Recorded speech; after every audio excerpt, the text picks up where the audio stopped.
Team India మాజీ cricketer ప్రముఖ commentator Akash Chopra red ball ఫార్మాట్లో టీమిండియా మేనేజ్మెంట్ అవలంబిస్తున్న విధానాలపై తీవ్ర అసంతృప్తిని వ్యక్తం చేశాడు. ముఖ్యంగా టీం సెలక్షన్ విషయంలో గంభీర్ అనుకోచేస్తున్న ఒక పెద్ద తప్పు గురించి టీం మేనేజ్మెంట్ను నిలదీశాడు. ఇటీవల కాలంలో టీమిండియా టెస్ట్ క్రికెట్లో చాలా దారుణంగా ఫెయిల్ అవుతుంది. ముఖ్యంగా హోంలో టెస్ట్ సిరీస్ను కోల్పోవడం టీమిండియా ఫ్యాన్స్ జీర్ణించుకోలేకపోతున్నారు. రీసెంట్గా సౌత్ ఆఫ్రికాతో జరిగిన టెస్ట్ సిరీస్లోనూ టీమిండియా క్లీన్ స్వీప్ కావడంతో ఫ్యాన్స్ స్టాండ్స్ నుంచి గంభీర్ డౌన్ అంటూ నినాదాలు చేస్తూ వ్యతిరేకతను తెలియజేశారు.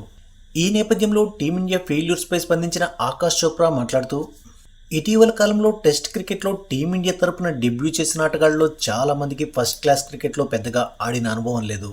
యశస్వి జైస్వాల్ 15 మ్యాచ్లు ఆడితే శుభ్మన్ గిల్ 20 మ్యాచ్లు ఆడాడు. ఇక సాయి సుదర్శన్ 29, నితీష్ కుమార్ రెడ్డి 23, ధ్రువ్ జురేల్ 15 మ్యాచ్లు ఆడి ఉంటారు. కానీ వీరికన్నా ఎక్కువ మ్యాచ్లు ఆడిన దేవదత్ పడిక్కల్, సర్ఫరాజ్ ఖాన్, ఈశ్వర్ లాంటి ప్లేయర్స్కు రావాల్సిన అవకాశాలు రావడం లేదు. మరోవైపు ఐపీఎల్ లేదంటే వైట్ బాల్ ఫార్మెట్లో రాణిస్తే చాలు టెస్ట్ జట్లో చోటు చేస్తున్నారు.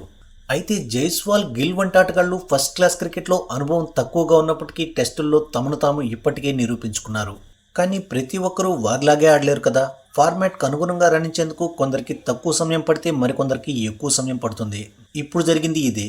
ఫస్ట్ టెస్ట్ క్రికెట్లో పెద్దగా అనుభవం లేని ఆటగాళ్లు సౌత్ ఆఫ్రికాతో జరిగిన టెస్ట్ సిరీస్లో పరుగులు రాబట్టేందుకు ఆపసోపాలు పడ్డారు.